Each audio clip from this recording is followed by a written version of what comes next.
Yeah.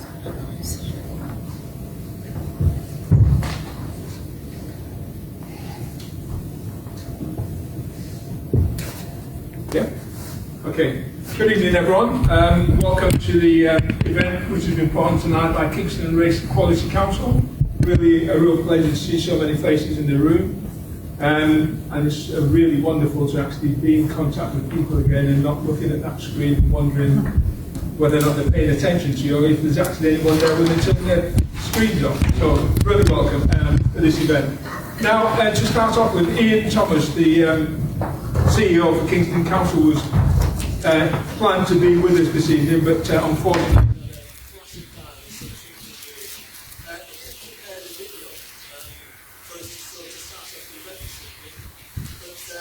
as an ex-police officer, two things they told you to be worried about was technology and missing property. So there's no missing property tonight, but the technology is not working, so unfortunately we can't play that video for you. But what we will do is have that, so the event is being live streamed tonight. It's going to be recorded, and what we will do is to have that video by Ian present at the end of the evening when this event is put on to online, so it'll be available for people to watch then. And the other thing, just for the people in the room, if you don't want to be on the screen, live screen, then obviously I would ask you to stay behind the camera, but I presume everybody's been given that opportunity and you're all happy to be seen on this event. So let me start by just setting the scene. My name is Victor Olisa. I'm one of the trustees for Kingston Race and Equalities Council. And we've got some excellent presenters for us this evening who are going to give you a presentation and be able to take some questions and answers. But just to set the scene for those of us who, nearly 2 years on, have probably forgotten about the start of this incredible 18 to nearly 24 months of events that really changed all our lives, and in certain ways enabled us to learn new skills and new tricks. And for people like me and my age, I've been able to actually get acquainted with technology and get to like it rather than being a technophobe. But for those of us, who may have forgotten, I just want to run through some brief background with you. So this pandemic started off back in December 1999 when there was an official proclamation that there was some infection going on in China that was causing real concern. This infection was made public in February 2020 and then declared a pandemic. And we in the UK experienced the extraordinary situation of going under lockdown in March 2020, just well over a year ago. And I just want to share some statistics with you of the number of infections and the number of deaths following the infection. So in England today, there have been over 7.5 million, 7,564,400 cases of infection of COVID-19. There have been 122,145 deaths in England. In the UK, there has been over 8.5 million, 8,857,149 infections in the UK. 140,253 deaths. Globally, there have been 244,503,567 infections and 4,563,841 deaths. So this pandemic has had a significant impact in England, on people in the UK. Well, what we do know, after this is that the infection rate and the death rate has not been proportional. Africans, Caribbeans, Asian people have suffered disproportionately not only to the rates of infection, but the severity of the illness and the rate of the death following infection. And that is part of the reason why we're here today, to talk through and have a discussion about some of the things that we, and I speak as an African, a black African, and black Caribbeans and Asians can actually do to protect themselves and to protect others. And some of the things that have been talked about that possibly could lead to the increase or the disproportionate rate of infection, things like occupation. And we know that black, Asian people work in those occupations, that gives them a greater exposure to a greater number of people and a greater risk of infection. Such as things in the health service, in the hospitality service, in our transport system. Things like health, in terms of nutrition, and we also know that conditions such as diabetes can mean that if you are infected by the disease, then you have a higher risk of suffering more severely from the disease. Things like wealth, socioeconomic situation, and environment, living conditions. All these things, and we'll try and cover some of those, but not all of them, how they have an impact in creating that disproportionality. And you would have heard over the last 18 months, 2 years, government advice about face coverings, social distancing, vaccination. All these things contribute to actually helping, if you do get infected, as an African or an Asian, and helping with the severity of the illness that you suffer if you get infected, and also with the severity of your condition in hospital, depending on how you're treated. And the discussion we would like to have tonight is actually what are the type of conversations that we should be having. And it should not be generic conversations that covers everybody, but what are the conversations we should be having as black, Africans, Asians, Caribbean? That's important. Because if we can have those nuanced conversations, then we can actually carry out bespoke measures to protect ourselves and for us then to be able to protect others. And I just want to leave you with one thought. Other people are not going to protect you. You have to protect yourself and protect others. So I'm going to introduce the first of our panelists. For those of you who've got a timetable, we're just going to change it slightly. So our first panelist is going to be Dr. Naz Jivani. Naz is a GP in Kingston, and he has been a GP since 1996, and is a partner at the Groves Medical Centre in New Malden. Naz specialises in musculoskeletal condition and is currently leading a programme of improvement in this area. He's also clinical lead for South West London and Kingston Planned Care. Planned Care Musculoskeletal and Outpatient Transformation Programme. Naz is currently a board member of the NHS Clinical Commission representing London. He also co-chairs the Kingston Health and Wellbeing Board and is a GP Borough Chair for Kingston. In this role, he works alongside other GPs and healthcare professionals in Kingston Hospital, Kingston Council and Kingston Local Healthcare to take forward the integration of health and social care to better serve the needs of the community of Kingston. Naz stated, the pandemic has been the most trying of times in my 30 years of experience in the NHS. Not only has it affected the public, but also clinicians and staff trying to support the public during this time. I have only ever taken 2 sick days during my working life, but when I contracted COVID-19 in March 2020, it took me out of my work for 2 weeks and took 3 months for my breathing to return to normal. Prior to having COVID-19, I would consider myself a fit and healthy person. I have since taken the offer of a COVID-19 vaccine, as I do the annual flu vaccine, and I've just had my booster. I've had mild side effects from the vaccine, but nothing compared to the full might of the virus itself. I would encourage the public, particularly those of highest risk, which is what we're talking about tonight, to get the vaccines and boosters, as they are called. This is the most serious public health issue we have faced in my generation. Yeah, hi. Thanks for the paragraph on my role, but I think the most important bit of that is the effects of the COVID virus on not just myself, my colleagues, my friends, my family. Seeing over the past 18 months to 2 years, people being admitted, people going on ventilators, people dying. And these are people who are known to me, and known to my family, and known to my friends and colleagues. So the numbers that Victor really kindly shared with you right at the beginning, these aren't just numbers. These are individual people that are no longer walking this earth. And if we have an opportunity and a chance to try and prevent every single person having a better chance of surviving this pandemic, we have to take it.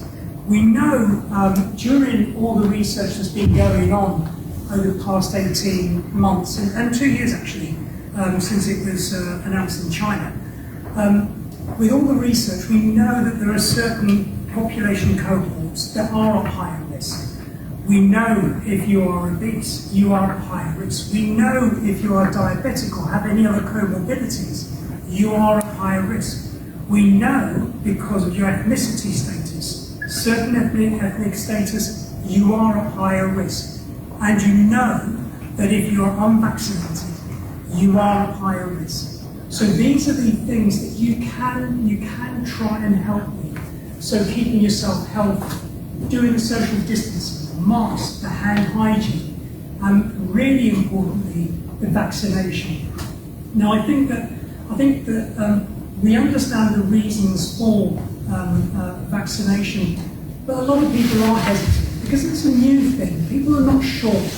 But actually, we've been vaccinating for almost a century now, I think, I think that without the smallpox vaccine being mandated, we would have millions and millions and millions more lives and generations no longer with us. So vaccinations do help, not just help with reducing deaths, but reducing morbidity and mortality. And vaccinations are there to try and help protect you and your loved ones and the rest of the public. If I get vaccinated, I know I'm getting vaccinated not just because of me, I'm getting vaccinated because I don't want my daughter, I don't want my father, I don't want my mother to get that virus. And so far, touch wood, have managed it without catching the virus. Now, the current numbers on the vaccinations is a bit of a cause for concern. We know that, and I'm pretty sure you've all read the papers about it. The numbers within the black and Asian, well actually the black population are much lower than the white population. So in the borough of Kingston, your proportion of white population in the borough of Kingston is around about 68%. The proportion of uptake on the vaccine program is 72% of the population. And if you're talking about the Asian population, they're about similar. So the percentage of the population is similar to the percentage that's been uptaken. So that's pretty good news. With the black population, there is a discrepancy. So the black population, I think there's around about 2.9% of the Kingston population who are black, but there's only a 2.1% uptake of the vaccine. Now, the reasons why you want to try and make sure that you're protected is not just for yourself, it's for others, as I said before. But it has been shown, and all the data does show, that during the pandemic, when the numbers really started rocketing up in the second wave, the first wave we didn't have very much data, but the second wave we had a lot of data. And as it went up, around about December time, January time, then all of a sudden slowly started to come down. The vaccination program started in December. Following that, the numbers have come down, but then they've gone straight back up again, almost as high as they were before. The difference this time is the number of deaths and the number of hospitalizations has been far lower comparatively speaking. You can follow the graph with the number of infections during wave 2 and the number of deaths in wave 2. In this current wave that we've got, with the numbers going up, you can see the graph of the numbers going up, but the numbers of deaths are at a much lower level. So you can see that there is a significant difference with the vaccinated population. Two more points I'm going to make is with the data. We analyse the data really quite closely so that we can actually make the best advice and best choices for our population. And one of the bits of data does show that if you are unfortunate to have COVID and you're unfortunate to be admitted to intensive care, if you're unvaccinated, you have a 6 times increased risk of being ventilated than if you're vaccinated. And so those are the reasons why we do know that. And also, as we see the second dose vaccines trading up with their antibody status, we're starting to see those elderly people who had those second vaccines slowly start to go up and be admitted. But because of the booster program, those numbers will come back down. So all I can say is, please read the information, read the data, and protect yourselves as best as you can. Because the worst thing is to see one of your loved ones, one of your colleagues, one of your family, or even one of your work colleagues to actually die in front of you or get infected. So that's all I wanted to say, and I think I'll just hand back to you, Peter. Thank you. Thank you, Nash. So I will ask people to think about questions, but I've got one here which was submitted by someone from the audience. Thank you very much for doing that. And just to paraphrase what Naj is saying, I mean, very clearly about the vaccine. It doesn't prevent infection, but clearly from the brief stat that Naj has just given, it prevents the symptoms, the severity of the symptoms. So the death rate remains low, infection continues to rise. That's hugely important for 2 reasons. Think about if you're fortunate enough to be you, and Nash talks about the ventilation, people who are on ventilation, and it's not a pleasant experience. And that experienced it when you listen to people who've been on ventilators, not a pleasant experience. So think about you, but also think about friends, loved ones, family. Protect yourself and protect them. Question from the audience. Now, someone's asked on here, can you tell us the positive lessons we have learned regarding health authorities communicating with, and use their words, ethnic minorities?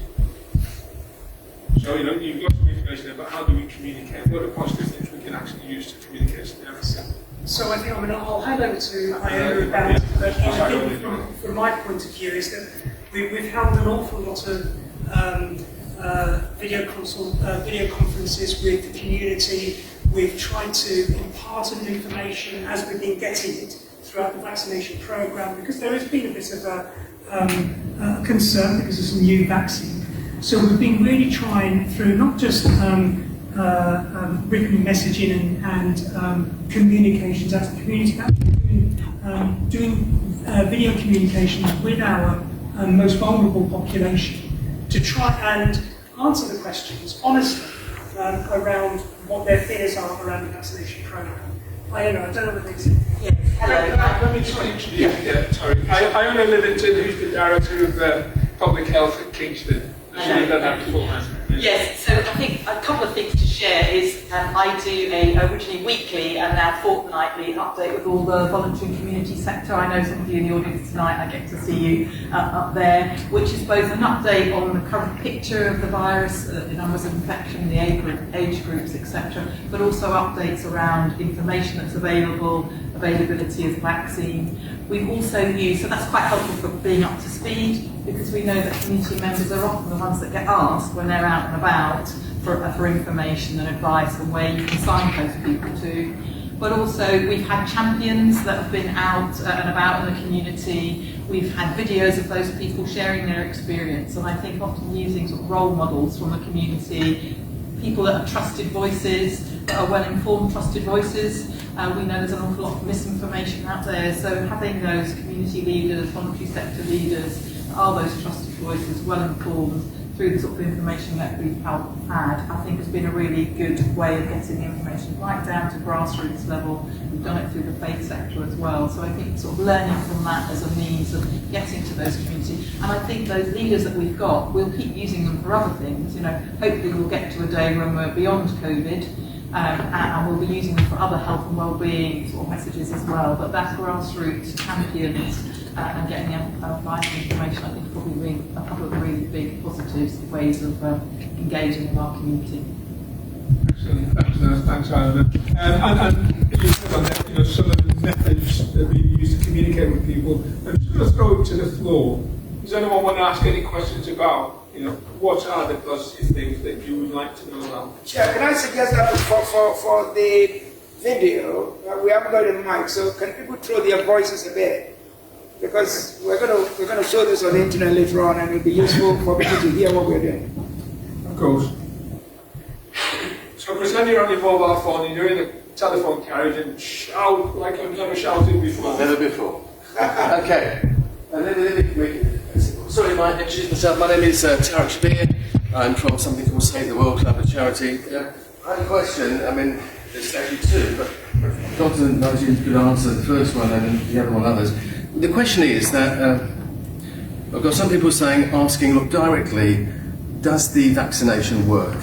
Especially the question I've had asked that vaccinations work, of course, with smallpox and all the other diseases. They're bacterial infections, but how does a vaccine work with a virus? A virus mutates and changes. COVID changes whatever. So that's the first question. The second question is, there are some people who don't take the vaccination because of religious reasons. Whatever reason it is, this is a minority, but how would you argue the case with people who are told not to take the vaccine because of certain reasons? How could we help there? Max.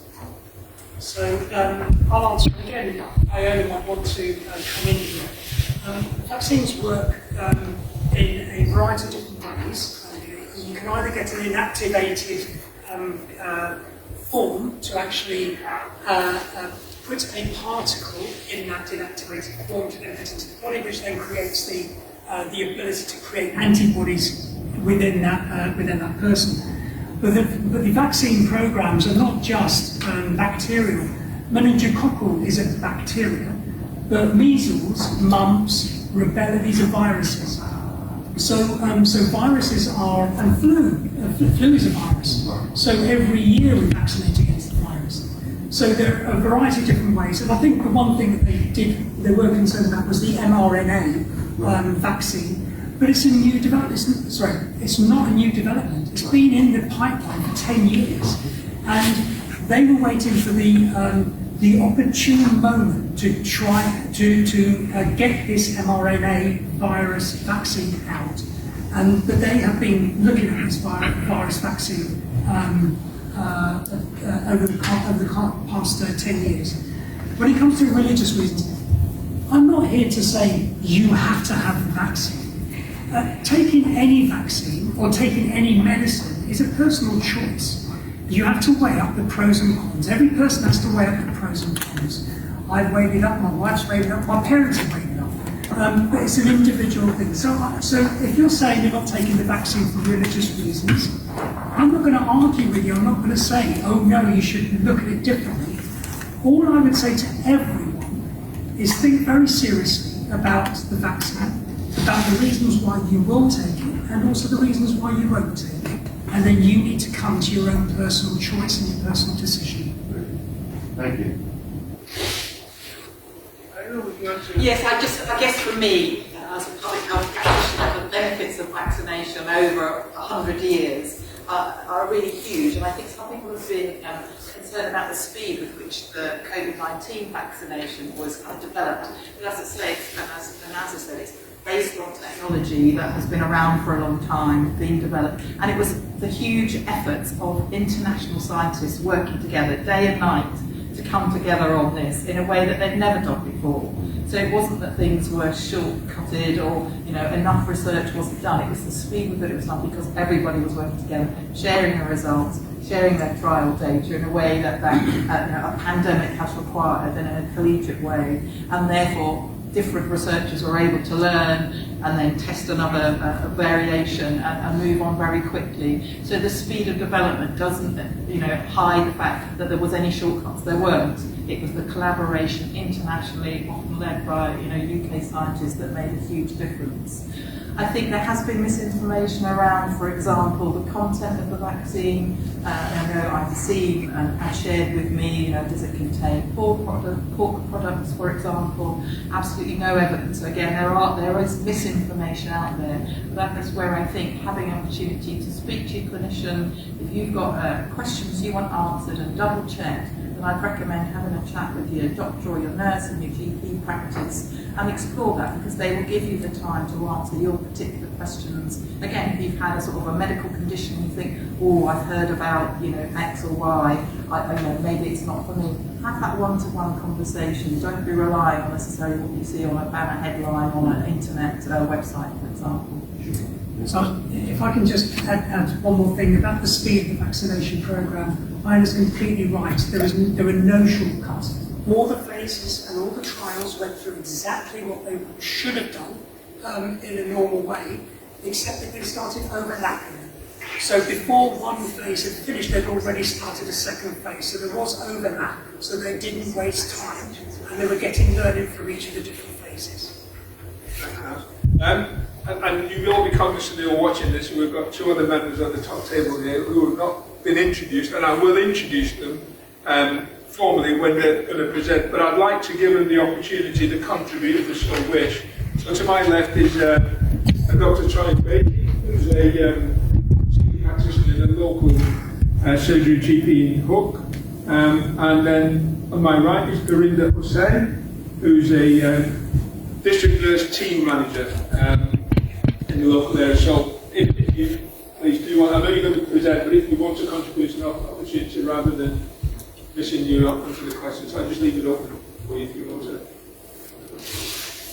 I think on this question of vaccine, I think that in the developed world, because vaccines have been around for a long time, we sort of tend to take it for granted. But when I sort of think back to my years working in Africa and the time when I go back home. So I remember in the 80s I worked in a hospital and there was a yellow fever outbreak. Now yellow fever is almost 100% death rate. But as soon as it was coming, all the doctors were told to go and get the vaccine. Now, I think about 30 minutes away or 45 minutes away, there was a doctor working on his own, a GP, who was inundated by yellow fever patients. For whatever reason, he decided that there was no need to get the vaccine. So he didn't get the vaccine, and he didn't seem to get yellow fever when it was around. And then 2 months later, he turns up and he had yellow fever, and he died. And he left his wife, and he left 3 children who had to grow up without a dad. I think back to the yearly epidemics that come down to where we were with measles, with children with measles. And the fact that we take our MMR vaccine for granted here. And it's almost like,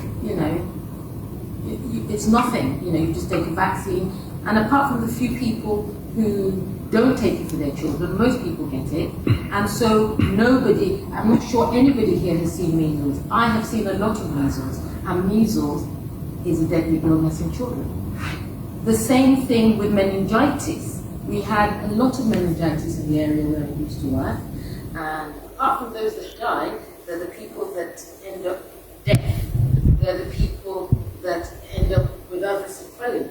And therefore, when they say take the vaccine and avoid, an illness that you can see, the first thing that I would say about COVID is we have all seen, if we don't know somebody personally, we know of somebody who knows somebody that died. So I don't think there's any need to convince anybody that COVID is a deadly illness. So even though we haven't seen measles, and we might not have seen meningitis face up, we might not have seen yellow fever, we have seen COVID.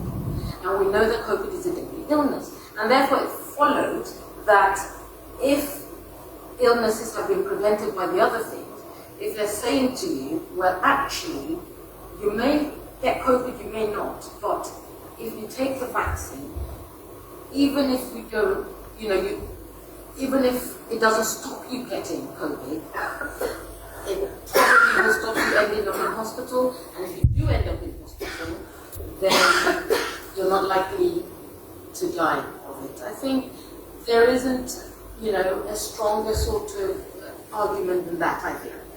Some people might not understand this issue of antibodies, how it prevents illness, how, whether the conspiracy theories, whether there's a microchip somewhere, and all these kind of things.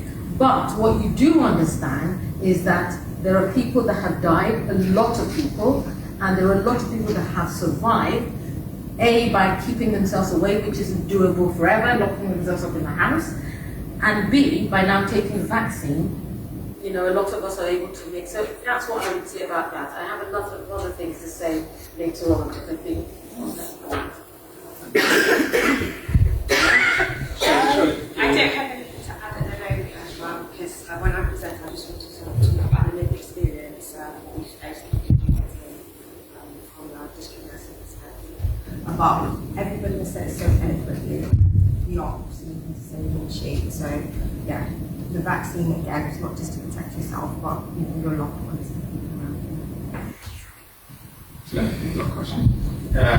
Yes.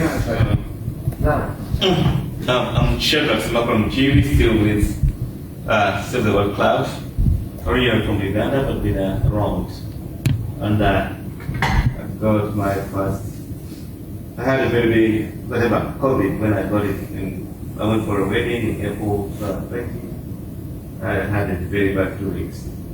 And Kingston Hospital don't accept me because whenever they read all the symptoms, they say that's COVID. Stay until you stop breathing. Then.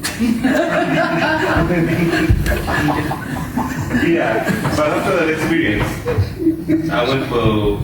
I had to be one of the first people when the vaccine came. I did my first one, second one. I had a challenge from missing some of the family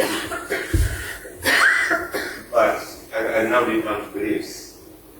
And we have a challenge within the ethnic minorities. Because my pastor says this, whatever, they have some strange beliefs. And they refuse. God went to those people. They will not take it. Because the pastor says there's consequences. And I get concerned. I just wonder within the because to me, by the last time that people who are going to school with came to this country the same time 30 years ago, and last counted at number 35, at home.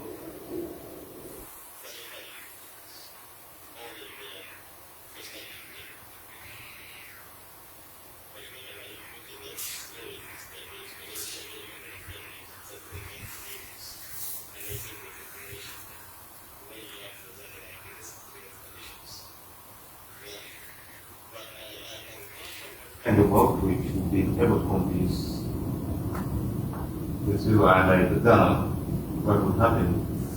But when I come to Greece, when I talk about the first thing, that's one of the biggest, I don't want to come to work with your mobilization with the stakeholders, try to change that mindset. Because then I think, there should be some, it's not a question, but to me it's an observation. Change the mindset. Because the first vaccine, the first jab was okay. The second one, I had 3 bad days. I rejected it. I'm ready for a booster, I get it. So, yeah, but how do we counter the beliefs that are being spawned in the people?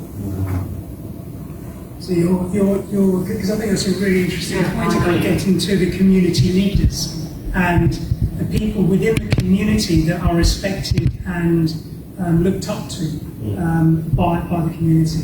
I was actually born in Uganda as well, so yeah. Well, Jambo, very good. And so I think that's a really, really interesting point, and it might be something that we really need to look into. Thank you. Those people in the community with the influential voices, people listen to. Has any final comment before? No, the only thing I was going to say is that we've got some information about the walk-in clinics available, which we can leave at the front desk and we can put up on the screen. I think it's the next slide. But essentially, there's one in Hawks Road, and there's a PSM pharmacy which has a walk-in clinic as well. And those are the dates and the times to be able to go along and to be able to get your Pfizer vaccine. So, Yes, my name is Eugene Mabry. I'm from Bermuda. And been here in England for about a year and I work for Save the World Club.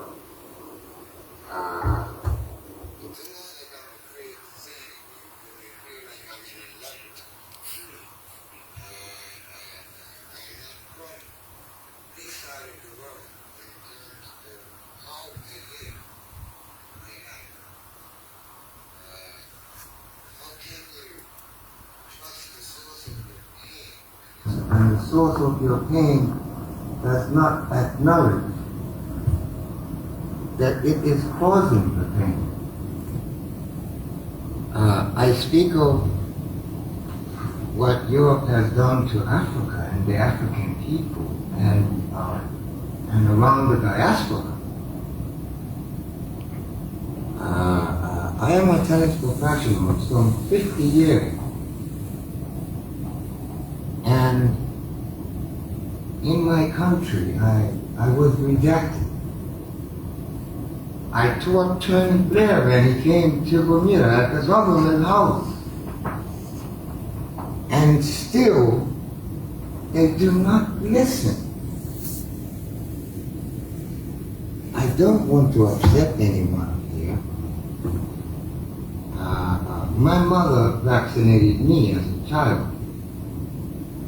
When I became a man and I was able to make decisions for myself, I decided not to be vaccinated for any flu that came across. And I understand the severity of more serious illnesses, like in Africa, because I was there in 2008 and I survived malaria there. So I do understand medicinal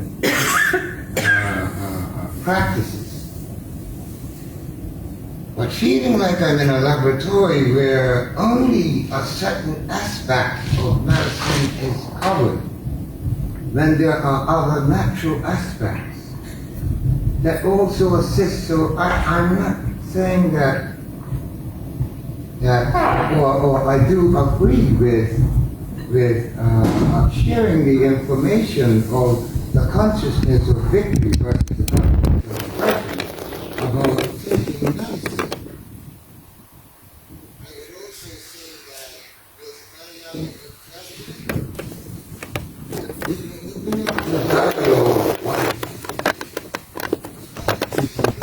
both the negativities of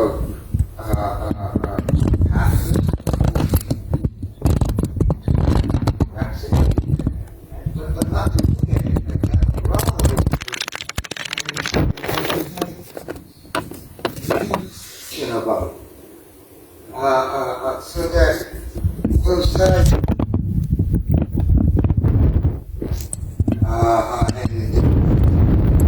dominated by me feeling like I'm in a laboratory, I'm shaking. I mean, thank you for that. There's no intention of creating an environment that any one of us is in a laboratory. What we are trying to create, the very thing that you said, is how do we have a discussion? Well, there was something I said before that was more important than that, which was, how do you trust the source of your pain when the source of your pain does not acknowledge that it is the source? No, I absolutely profound, absolutely understand that. But equally,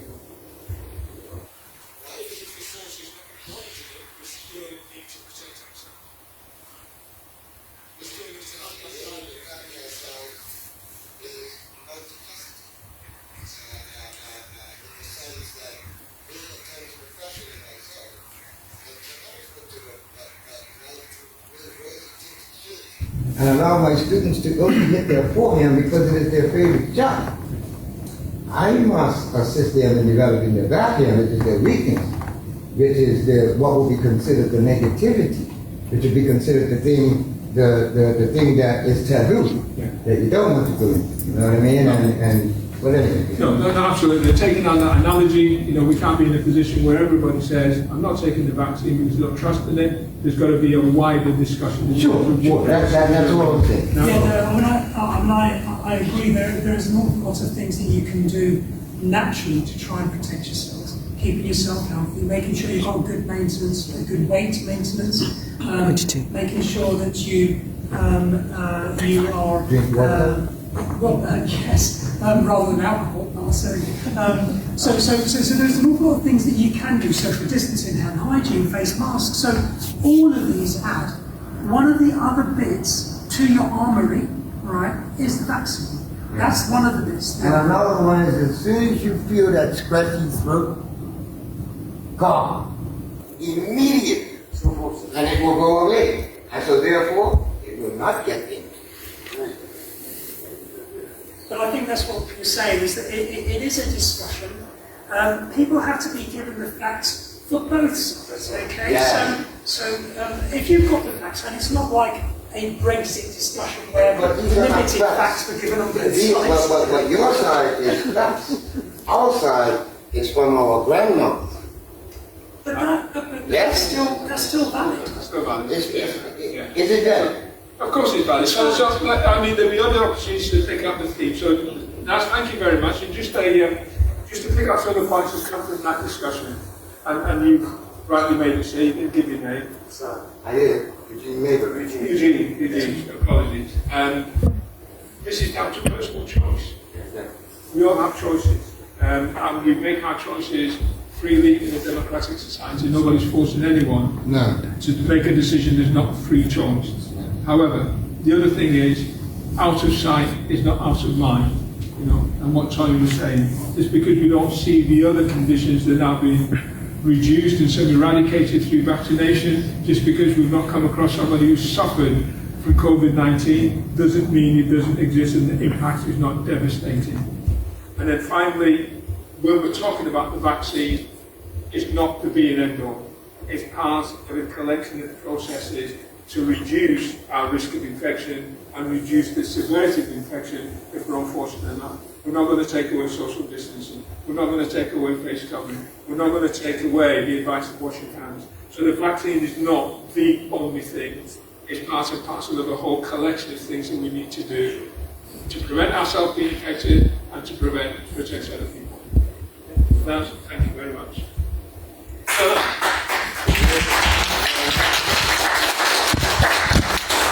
So now I'm going to move on to taking a perspective from a GP perspective. So Dr. Toyin Baking, Dr. Toyin Baking is the senior GP partner in Rook Surgery in Chessington and has worked there since 2004. She's an experienced GP with a strong interest in sexual health and family planning. She has in the past worked for several years for my mother country, Nigeria, which is in West Africa. So not only are we doing medical stuff, we're doing geography as well. Welcome. Thank you. I was just, I had a little sort of slide, some slides just to help me talk through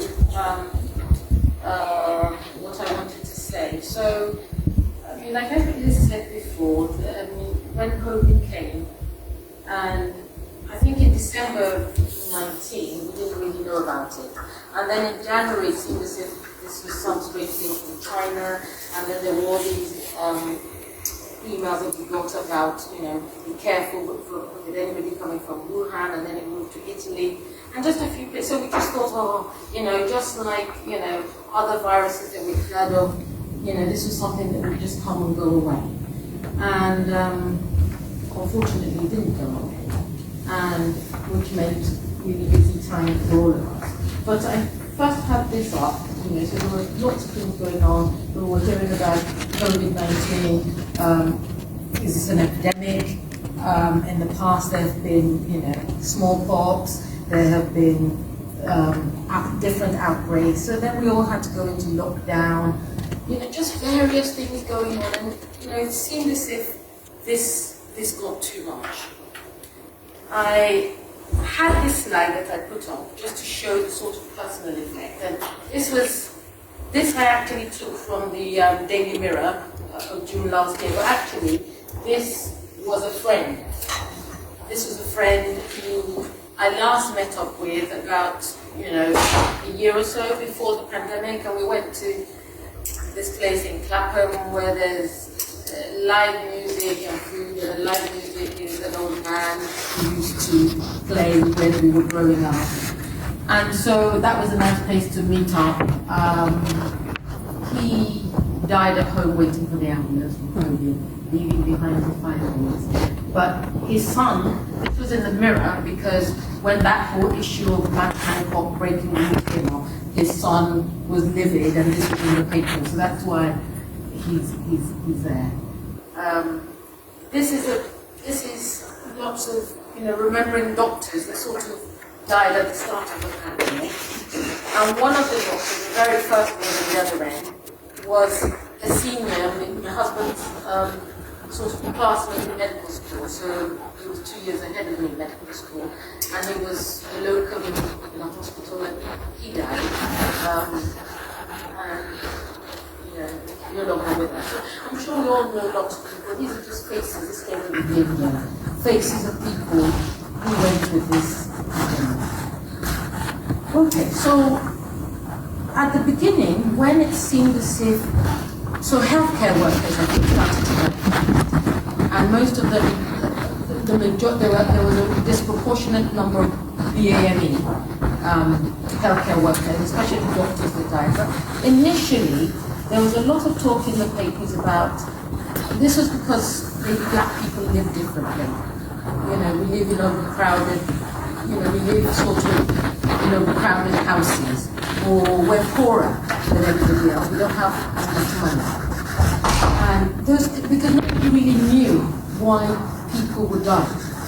And then there was a question of the illnesses. But so this is why I've sort of focused on the medical community, because when you sort of say doctors, doctors have sort of paid similar amounts. So the question of, income and resources, didn't really matter. And then, I don't think my house in Maryland is overcrowded. So that came out, so that was all moved out. And so then why was there this proportionate number of black people dying, or BAME people dying? Now, when you look abroad, so I remember when the vaccine first came out, one of my uncles, my mother's brother, rang me from Nigeria and said, I hope you haven't had the vaccine. And he didn't wait for me to say anything. And he said, listen, just don't let anybody make you a guinea pig. Let them test it on themselves first. And I thought, well, who are these themselves? As we're all in the same sort of pool. But that's the sort of, so because they were not seeing the same number of deaths as we were seeing here, it was like, well, you must be immune somehow. Well, we weren't immune. So having a look at it, when we look a bit closer, we tend to, do sort of front-facing, roles, frontline roles. So be it a train driver, be it a bus driver, be it so healthcare workers in the care industry. There were a lot of BAME people doing those kind of jobs, which are front-facing. So not in an office on your own, not managerial, that kind of thing. And I think that probably disproportionately, we were more affected. Then there's also the fact that certain illnesses are more prevalent amongst our communities, so like type 2 diabetes, like obesity. I don't know about you, you can take the person out of Africa, you can't take Africa out of you. So I like my certain types of food. It might be more expensive, but that's the food I like because that's the food I'm used to. And I think like all of us, there are certain things that we like to eat, I don't want to mention the food, but the type of food that we like. So, so that probably makes us, more prone to a higher BMI, and therefore your BMI is higher. COVID was really cruel to the overweight, really, really cruel. And therefore, I think that's possibly why it's so much. Now, there is not a complete understanding of, I think there's still research as to why we were more affected. There was this issue of vitamin D, and, but vitamin D,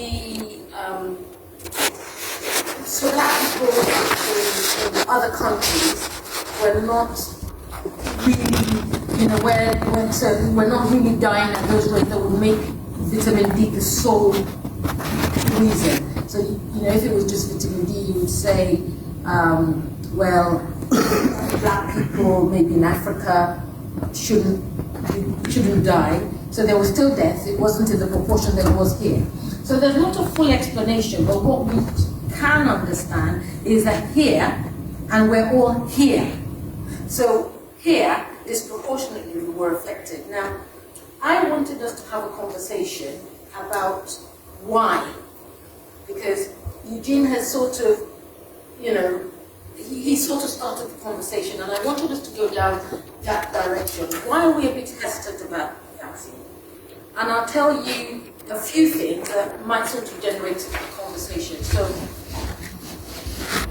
BAME people, I think we're used to, we have this kind of, there's this cultural respect thing. So, what your elders say is very important. So you look up to people in front of you. So if they don't have an understanding and tell you, and I'll give you one live example. So the first day the vaccine was available to us as medical, so we started with, I think, 90-year-olds. And then we had a vaccine clinic in my sort of neck of the woods. And we went there to help, and I was part of those helping. And then at the end of the day, there were two vaccines left. And they hadn't yet said healthcare worker, but because there were two left, they said they wanted to go in order of age to give it. So one person had his name against one, and there was one left, and I think I was the next oldest. So they then offered me this vaccine. But I hadn't sort of, I don't think I was in that frame of mind. I hadn't thought that I was going to be offered, so I hadn't prepared to take it. And believe it or not, I have got a phobia of needles. From the time I was sort of 10. So I don't like injections. So I was like, ooh, I'm not having this. Not today, but in that clinic, there were only 3 of us that were BAME. And the 3 of us happened to be black. Now, the fact that I didn't take it, nobody knew that I had a phobia of needles. I think one person probably had an idea. But the fact that I didn't take it, and I was the oldest of the black people there, meant that the other 2 were not going to take it. They didn't ask me, we didn't have that discussion. One of them, a healthcare professional, one of them, maybe an admin professional, but they were not going to take it because I, being the oldest, being a doctor, did not take it. So, fast forward sort of a couple of weeks when I was ready to take it, and I didn't even take it then, one of them came to me and said, have you had your vaccine yet? Because I saw that you didn't take your vaccine, and therefore, I haven't had mine. They came to me after you left, and I said, no, Dr. Becky hasn't had her vaccine, and I'm not having it yet. So that's the kind of thing. We have this, we look up to older people, and what they do, correct or not, is part of our decision making. That's one thing. Secondly, somebody has said something about, religious communities. That means a lot to us, and whatever trickles down, and there's been a lot of discussion about, the microchip, whether this is godly or not godly, and that I think has had an effect. Thirdly, coming down the generations, there has also been, we rely on, especially if you come from Africa, a lot of people, there is Western medicine, but you still can't take out the other medicine. So, if people have malaria, there's a particular leaf that, I don't know what the English name for it but it's called the Dogonyaro leaf, and everybody knows that when you have malaria, that's soaked in water, people have it, and it's medicinal, and it does work. So because of this, because there's always been this reliance for other illnesses that have worked, there's the assumption that, well, why won't it work in this case? So we can boost our immunity. And the number of videos that I had from all over the place saying, take your vitamin D, take your vitamin D, do steam and inhalation, I don't know how many times a day, and then if you do get COVID, do a sort of poultice, or it's called, I think there's lemon and garlic and ginger and everything, and then you steam it and everything, and there was absolutely no evidence behind it. But it doesn't matter if there's no evidence. The fact is that this is going around in our community, and we have all sorts of believed it. And if you just use that, it's definitely going to work. So these kind of things inform our belief system. But I'm not saying that, we shouldn't have a belief system, because that is who we are as people. However, on the other hand, we have all the number of people that have died. So the reason I put this one, so these slides came from the American Association of Nigerian Doctors, and this one, remember I said that there were 3 of us at the clinic that day? The third person didn't take it because of this reason. Because he had assumed that there was some rumor, and she hadn't had any kids yet, and she was saying, it's all right for you, you've got your kids, I am not going to risk taking this if it's possibly going to do anything. I couldn't work out the science of how this could possibly affect fertility, but it doesn't matter the science. You have to have this conversation that actually, if you sit down and you look at it, something that's sort of creating antibodies, how on earth can it possibly affect your fertility? But you have to have that conversation.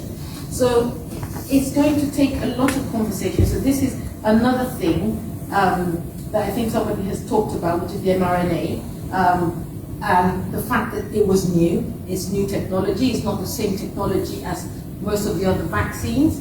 And at the start of the pandemic, we were sort of doing research into it, and it wasn't quite understood, and it had been around for a long time, because there was a bit of a choice for us as medics. On the same day, we took our vaccinations, myself and my husband, and he took the Pfizer, and I took AstraZeneca. He felt Pfizer was more effective. I felt the AstraZeneca was a tried and tested method. And so we took different ones on different days, and we agreed to disagree. But I think that the bottom line of it was that we both took vaccinations to prevent it. But another thing I think that we need to sort of realize is that just because something is new doesn't necessarily mean that it's wrong. Now, there's a definite distrust. There's a distrust in our community about things that are new. You tend to stick to the things that you know. That's number one. The second thing is that we have had issues in the past. So we have to acknowledge that in America there was the Tuskegee syphilis problem, and black people for years treated abominably, not told that they weren't getting treatment. They thought they were getting treatment, whereas they were just used as guinea pigs. Not so long ago, in Nigeria, where I'm from, it's about 20 years ago, Pfizer actually did something similar. So they took some vaccines, and they had no permission from the parents. It looked like it was treatment, but it was actually, they were actually doing a trial because they couldn't get permission to test it on children in America. Then it was taken there, and loads of children died, lots of them were maimed. So Pfizer is still rebuilding its name in Africa and Nigeria. And so therefore, initially, when I heard Pfizer mRNA, I was like, I will go with anything else. But actually, everybody else has taken it, it's worked. Lots of people have taken it in our community, it's worked, and it's prevented a lot of deaths. So I think the important thing is, when you weigh pros and cons, what else do you have? You have the mask, you have the hand washing, you have the hiding in your houses, but you can't do that forever. So when you interact with people, when you interact with other people, then there is a possibility, because it's something that you can't see, that you're going to pick it up. And you either wait to pick it up and then start to play catch up, and you might end up in Kingston Hospital on a ventilator, or you have your body having mounted a defense, and with it mounting its defense, you can use the other things to boost your immunity, and then it's a win-win on both sides. But if you don't have any immunity, so earlier on in the pandemic, somebody in my house got COVID, and I was petrified. Petrified why? Not for myself, but petrified for one of my children who's got sickle cell, which is also something that afflicts us in the black community. And I was so worried that he was going to get it.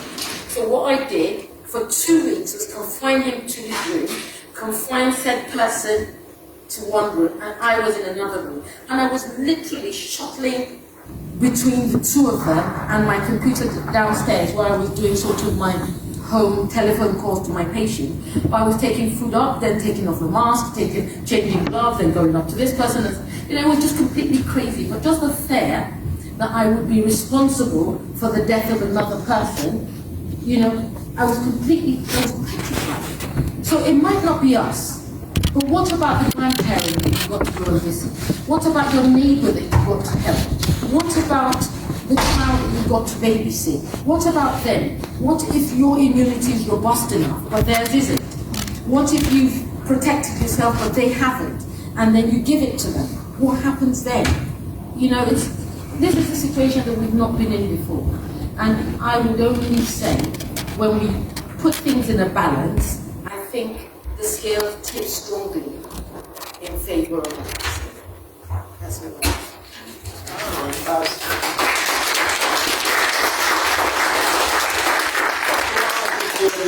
a moment to marshal their thoughts and come up with some challenging questions. I've just got one that I've got from a member of the public here.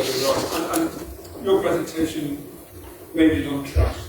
And towards the end there about education, knowing what to do and when to do it. And we're not always privileged in that sense. But we look to our governments and our positions to do this.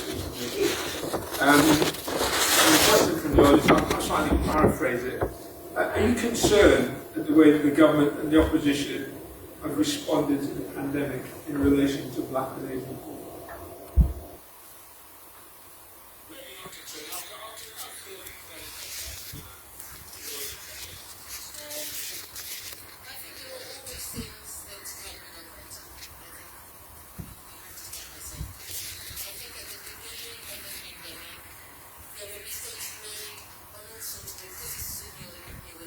So the question of not getting enough PPEs, the question of not having enough tests initially, even the guidelines kept changing.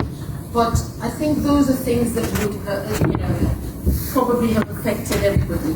Obviously, it took a while for the evidence to come out that some people were disproportionately affected. That took a while to build up, that unfortunately, so there were deaths in that time. However, when we then had the evidence, yes, there were probably things that could have been done better, because people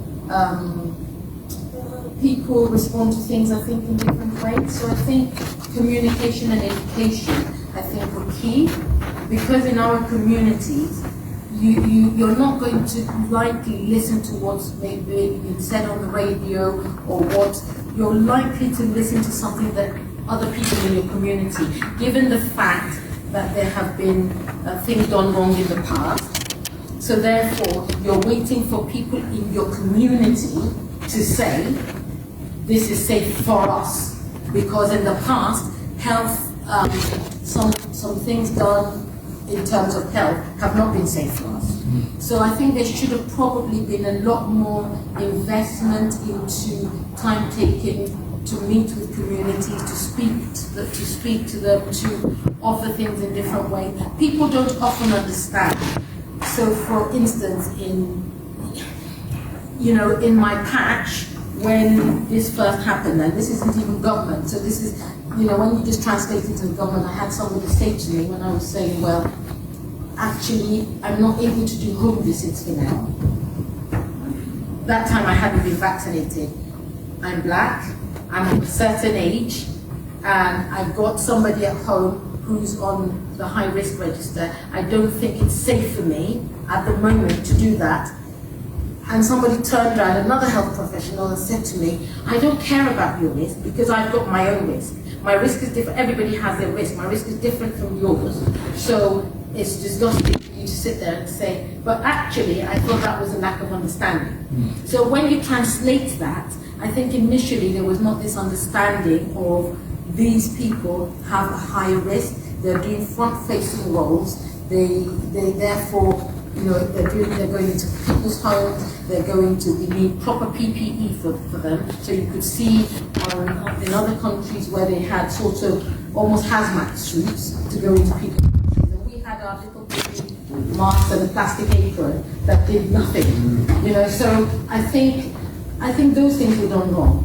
But I don't think that they were specifically done wrong to disenfranchise or make things difficult for one section of the community. I just think that maybe something to not talk through.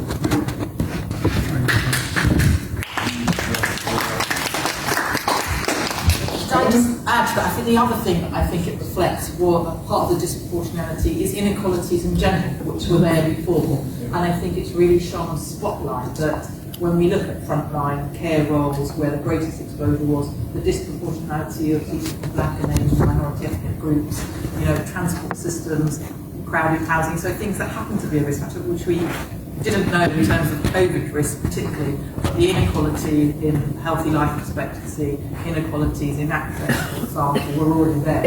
So to me, some of the lessons going forward is making sure we're reducing those inequalities, that we're acting differently to give people the same opportunity, and that will help reduce that disproportionality in the future. And if I may add, from our lived experience on the ground, we had a lot of care homes that we looked after, and there was a stage where our care home staff were calling us for help because they literally had no PPE, and we had nearly 100% of the residents, you know, with COVID. So then we looked at our resources. What can we do to support them? So we found ourselves gathering what we could spare and then giving them to our care workers because they were looking after our patients. Yeah. Actually, Dorinda, that's a good, I'll invite the audience to just hold their questions and then maybe ask them later on. Dorinda, since you started, it's a good point to get you in. So Dorinda, District Nurse Team Manager, NHS South West London.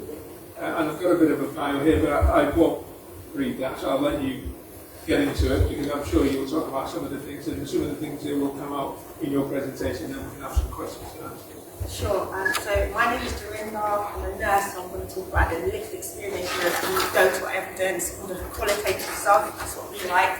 I'm here, I really wanted to be here because I'm not just a worker, I don't just work for the NHS, I'm just a service user, and I'm vain, and I would say I'm one of the people that was really disproportionately affected by COVID-19 pandemic. So if I tell you about my own story, I'm probably an immigrant. I'm immigrated to this country about 15 years ago. I'm come from a working class background. I'm first generation to go to university and study here in this day. And if I look at, describe my household, my father's a bus driver. Yes, so my husband worked for the buses, he's on the London transport. My mum was a healthcare worker and worked in ITU. So that was our household. If I look at having comorbidities, my dad is now in remission from prostate cancer. My mum has had breast cancer. So the typical. Yes, so that's my household. And then with myself, I have my own long-term health conditions, which place me, although I'll be considered young, but it placed me in that vain, vulnerable category. So in 2019, I was a fully qualified nurse, but I was studying. I went up to university to complete my district nursing team manager training, and we heard about this virus, this pandemic, what is it, and life continued. We then started seeing our patients become unwell. I saw my colleagues around me become unwell, and as a result, we were one of the students that volunteered to go back to work as we needed all hands on deck. I found myself in an office where we had staff with a wealth of experience, but they were in that risk category, I guess higher risk than myself. So we had staff that needed to shield, and the rest of us did our best to get on with things as best as possible. And yes, we did experience times where we had no PPE, where we were using those visor hoods. We would run into a site and you would call your patient, do you have any symptoms? And based on an assessment, you would run and go and get that PPE, clean it, and get it ready for your next body. First wave, we have a caseload of patients of about 150. In the first wave, we lost about 50 patients, particularly the vulnerable people that are in the residential care homes, because the hospitals were overloaded. So we were left with the task of Making people die comfortably, shall I say. The GPs were overloaded, so we were retrained to do things that I guess at my level I wouldn't normally do. GPs train us to start verifying deaths. We boosted up our palliative care skills, our supporting skills, so that those people that were at home, we could make their lives as comfortable as possible. Then, vaccines came about. Yeah, hope. But I would say in my organisation, it's actually not 20%, there's 45% of us are from Labour background within my organisation. And there was even vaccine hesitancy among colleagues who weren't sure. I remember when I was first offered it, because being in the vulnerable category, I had to think about it. I'm not sure, this is new, I had to go around, do my research, and then just, for the sake of, I guess, my own health and for my patients and for my kids, I went ahead and took the vaccine and then encouraged some of my peers and people in my local church community to do the same. Because, my faith is really important to me, and what I found on the ground that we could do is approach people from the BAME community, pharmacists, doctors, to engage with their faith leaders and then speak up in their own community, because we are the trusted professionals. And just give people information out there, because there is a lot of misinformation, so that people can make their own informed decisions. As I'm sitting here, I can say during the first wave of the pandemic, I lost my cousin who was only 31. He has a BMI of 40 plus, but you don't expect somebody that's 31 to contract COVID and then die. I then, as I said, I have had several family members who work for London Transport. My father, when they announced that they were locking down the country, he jumped on the first flight out of bed. I went back to Africa, and I think he stayed there for 6 months. And I think upon his return, he lost about 15 of his colleagues, because at the time, there was nothing for bus drivers, there was nothing, we didn't know about the ventilation, they didn't have any PPE, life continued as normal. And many of the people in this category had long-term health conditions, so they were disproportionately affected. So yeah, that was sad. I then went on in the second phase to use my 35-year-old cousin, only 35, no long-term health conditions, vaccine hesitant. At the time, I thought, I've had this illness already, I'm immune. I've developed my own natural antibodies, so it's like, not going to take the vaccine. Who knows, he contracted it and left behind an 11-year-old daughter. I am not here to scaremonger anyone taking the vaccine, but I'm just here to explain that as a health professional and as a human being, as a person of BAME, how much more at risk we are of developing complications and perhaps dying when we have this virus. So that is why I'm here. And what I can say is, since the vaccine has been out, many of our patients have taken up the vaccine. Many have called regarding the booster vaccine. We've seen things stabilise. Many of my colleagues have been able to come back to work rather than working remotely. We were using at the time our base just to collect PPE, go out and see our patients. We did everything virtually, Teams, Zoom with our GP colleague friends, but at least we're coming back, communication is better to see people face to face. And we can see that our patients are not shut away. They've been able to have people visit them, because this pandemic also isolated. You have to understand that some of these patients were no longer coming in contact with family members, doctors, because they were overloaded with doing things like Zoom calls, and that district nursing visit might be that one visit that you have human contact for that whole day. Things are getting better. I'm here to keep things getting better, and that's why I really would urge everyone to listen to the information that's given here today and just make your own conscious decision. And on that note, I do understand what the gentleman said about how do you trust those that haven't acknowledged what they've done wrong. I would say the vaccine is a different advert. It's collaboration. I think the vaccine, it crossed across race, across boundaries, and to develop the vaccine, people from all across the world got involved because it affected people from all walks of life. And for me, that's why I would take up the vaccine. Thank you very much.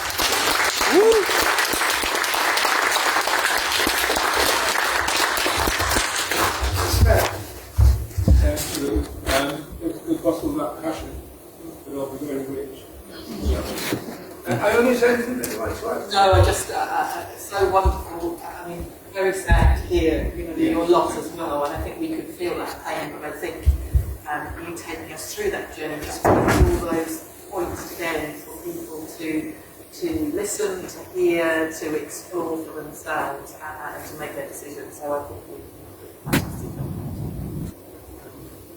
So let's open up to the floor to the audience here and those people who are watching on the live streaming. If you want to send your messages, send your questions in, or even any comments that you want to make, and we'll read them out.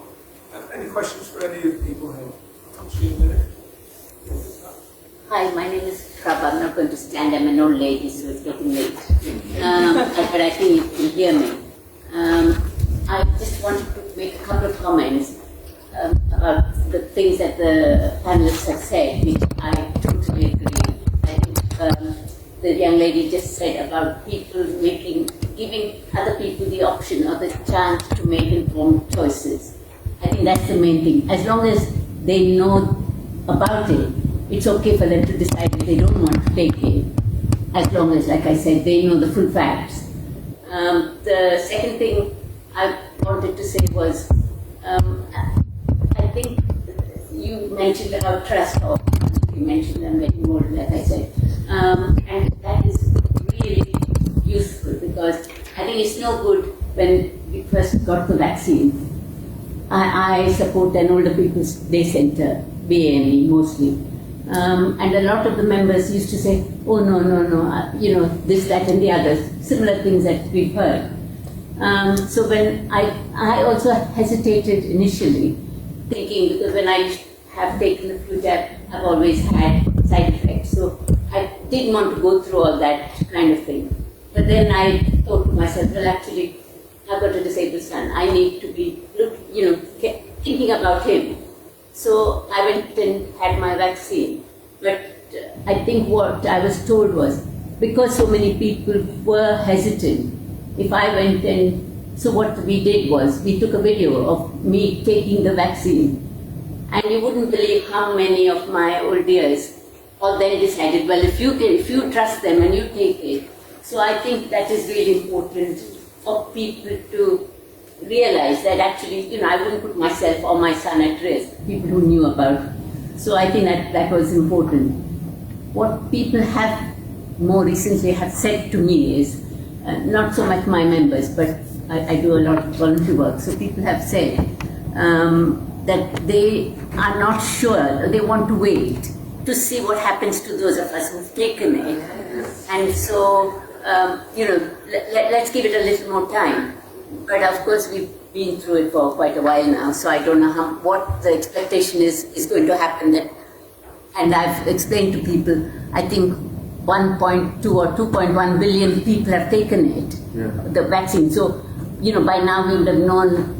But also people are now, some of them are saying, oh, they're talking about herd immunity. So maybe if enough other people have taken it, we'll be safe. So I just wanted to know whether any of you think that, because the government also, they talked about the government going down that route of herd immunity, and I just wondered whether that was real or whether there is something like herd immunity, which probably there is, but yeah, I just needed a little bit of... So actually there's over 6 billion vaccines around the world, and 3 billion are double vaccinated around the world. So there's an awful lot of evidence, there's an awful lot of research that's come out of it, and that's why now the recommendations from the JCVI are that under 40-year-olds don't take the AstraZeneca, they only take the Pfizer or Moderna, and over 40-year-olds can take it because of the evidence that's come out during the month. So there's a lot of evidence out there at the moment. With regards to herd immunity and the government's plan, I can't second guess the government. There are truths around herd immunity and the way it works. But you've got to get to a vaccine level of close to around about 90% of the population being fully vaccinated and having the repeat booster doses to be able to achieve that kind of herd immunity. And we're not talking about a virus that will only target specific people. These viruses target anyone, 31-year-old, your 35 colleagues, or, you said they're 35, but they are gone. Yeah, I know, that's what I'm saying. So people are our ages. So it's not something that will target those vulnerable. It will also target those ones who are healthy. And we have to try and protect ourselves as much as possible. Unfortunately, I can't give you an answer about the government's plans. Thanks. We're at the front here. Hi, my name is Linda. I just have a quick question for you clinicians regarding the booster jab. So I took AstraZeneca for Is it safe for me to actually take another different vaccine? Is there any dangers of it causing any effects for my body or any issues? So I'll come first, and I don't know whether it's going or I am coming. But I've had 3 Pfizer vaccines now. And at the beginning I didn't have any choice. It was just one of those ones where there was a mass vaccination centre. They called me up. I'm scared of needles as well. And I grin and bear it and it's away, and it was all done and dusted within a couple of seconds. So the JCVI and the MHRA, they're the 2 organisations, one that approves it, and the JCVI are the ones that give the recommendations around when to take it, what dose, what the side effects, what the contraindications, who should have it, who shouldn't have it. And they looked at all the data, and initially they weren't sure, whether the booster should be the same or should be something different. But as they have gone through all the different trials and phases and the evidence around the world, they've now come to the conclusion, actually, it doesn't really matter. And actually, because of the way that the booster is delivered in the vaccination scientists, they're saying actually just give the Pfizer on the Moderna, as a booster vaccine. There's no point in keeping with the same one because it will still give you that immunity that you require to fight this virus. That's fine, I agree. Any more questions from? Yes, I got a question. I had AstraZeneca, my first dose. Then I went to a trial. At the moment, I don't know what the second vaccine is, because they haven't told me, and they will tell me at the end of the trial. We haven't had any side effects of that both or anything. I'm due to have my booster, so to me, it would matter what booster I have. So I think at the beginning, what they were recommending was the same vaccine, but I think you're one of the I am one of the guinea pigs, yes. To actually lay the ground for all of us. Yeah. And the evidence that is coming out is showing actually, if you mix the vaccines, it's not a major issue. You're still getting that booster. So when it comes to your booster, I'm pretty sure you'll probably get Pfizer or Moderna, as with everyone else. Yeah. The ones that are actually getting the AstraZeneca at this point in time are those ones who are housebound care homes where you need to transport the vaccine, because then the transportation of the vaccine for the AstraZeneca is much easier than it is for Pfizer. Pfizer, it has to be stored in -4. So I think for people who are able to attend clinics, it is going to be the Pfizer vaccine.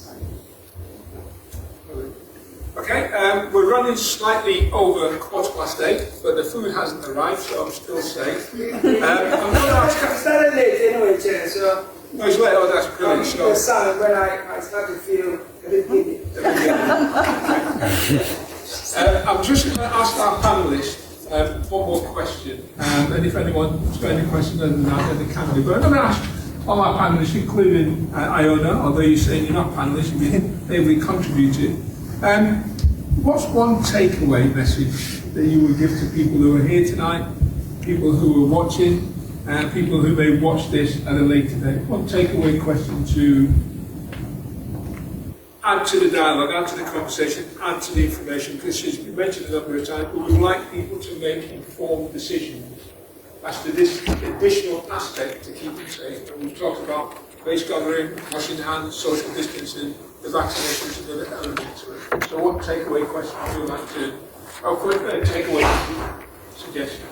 If I start this end of the table. So for me, I think it would be being able to ask those questions. So if you're thinking, so I've done lots of reading, I feel like informed, but I've got these personal circumstances I'd like to explore a bit more, having that conversation with your GP or your nursing practitioner or GP practice would be a really good thing to do, because it's never too late to have your first jab, and your protection from the immunity you'll get from that will start from there.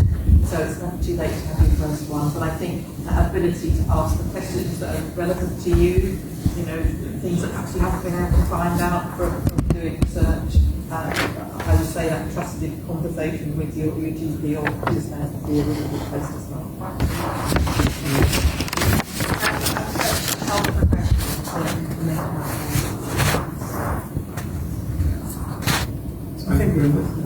I think mine is trust. Like in the same way that you say that the community trusts their leaders and their colleagues and their elders to actually direct them. I put my trust in science and evidence base. And so for years and years, when you're prescribing, when you're seeing patients, you do it by evidence base.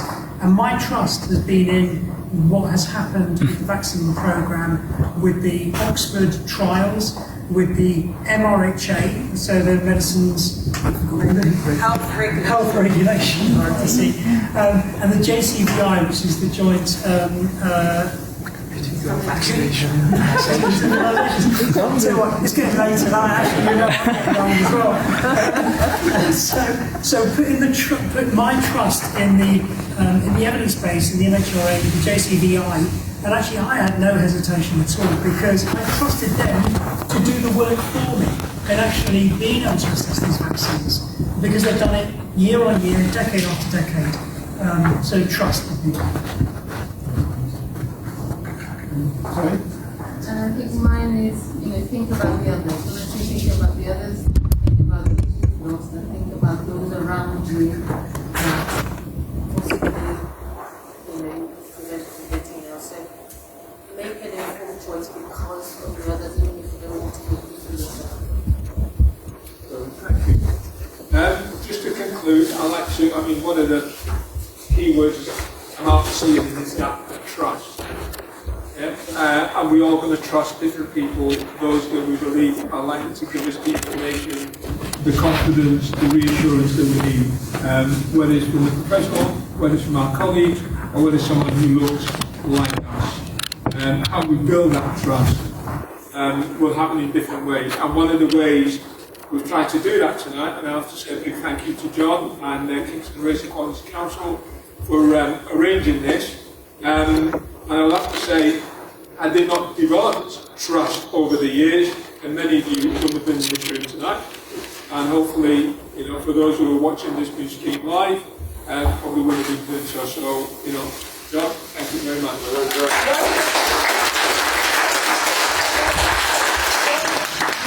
What's the question?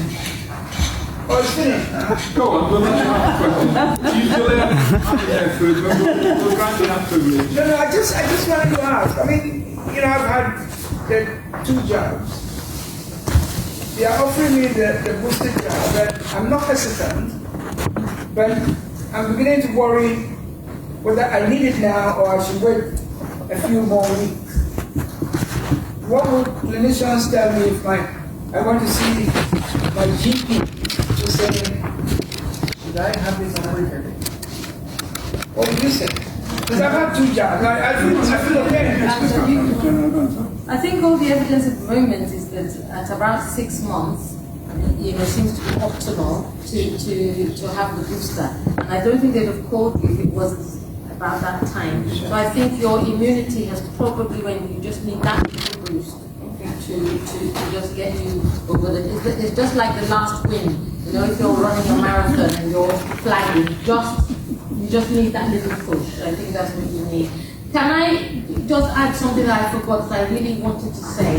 For all of us as BAME, this is the time to have a think about our health and reduce our risk factors for everyone, not just for this. So we talked about diabetes and all that. Many of the things that nobody has looked at, which I think is actually key to why a lot of people die, is because as Black people, we often don't go to the doctor. We often don't go. We just say, oh, it'll go away. Oh, it will do this. I'll do this with my hand. So that probably is something that hasn't been looked at, and that might actually be key to why so many people died. Because there were lots of people that were diabetic and didn't know they were. There were lots of people that were hypertensive and all these things that didn't know they were. So try and lay off the that kind of food a bit. Keep it for special occasions. Try and lose a bit of weight. Reduce your salt. Do a bit of exercise, that kind of thing, and I think it will only help. Victor, before you shut it down, you asked for a takeaway. Yes. Now, when we started organizing this thing, there's a young man, Adelaide, show yourself. Adelaide came to me to say, well, John, we need to do this for Black people because you weren't doing anything for. We've done a lot of stuff for Black, Asian, minority ethnic communities, but McCoy, we both come from Ghana. Yeah, man. So there are a few Ghanaians in the house. And she said to me, look, we've got to do this. And one of the things that I want to take away from tonight is that there is a myth that there aren't too many Black people, Africans and Caribbean people in this body. Of course, tonight we've seen that there are a few of us. There are a few qualified people as well who are here. And one of the things that I want to take away from tonight, and I'm getting to the end of my working life in Kingston now. I'm only 35, so I'm looking to reach up pastures soon. One of the things that I want to commit to myself as a legacy to Kingston before I leave is to set up an African Caribbean Forum group of some sort, because we've got everything else. We've got Chinese group, we've got the Asian communities group, we've got all sorts of things. What we haven't got is something that we can call an African and Caribbean Forum community, whatever it is. So as you leave your names and as you begin to eat the jerk chicken, please give us some details, because one of the things that I want to set up before the end of this year is something which represents this Black community, which is represented here tonight. So thank you very much. You're blessed.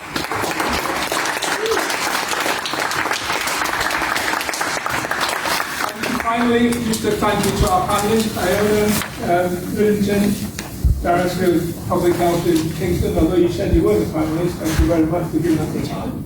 And Dorinda Hassan, really a massive, massive thank you for sharing your lived experience.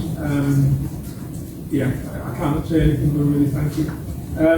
Now, thank you for sharing all the technical information with us. It's Naz's father's birthday, but he's supposed to be here, so that's why. Colin, thank you very much. And just finally, as the chair and the panelists, just want to leave you with a couple of messages that have been said tonight. The first one is, it's good to talk. It doesn't really have to be a professional that you talk to, a professional. Please talk, because that dialogue is important, and actually gaining information and moving away the uncertainty and breaking down the barriers. And there's also good to take some responsibility to protect yourself without a shadow of a doubt. For those of us who've flown, any of you flown recently, just one message: when the old instruction comes along, if the plane is in a crisis and the air mask falls down, put yours on first before you put somebody else's on. Okay? So let's take some responsibility, look after ourselves, because if we can do that, then we can look after others. Look after yourself to protect others. And once again, thank you very much for this evening. Thank you for giving up your time, and thank you for participating. Wish you good night.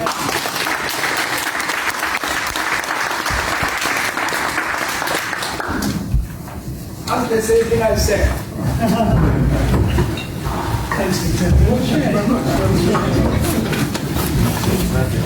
Oh no.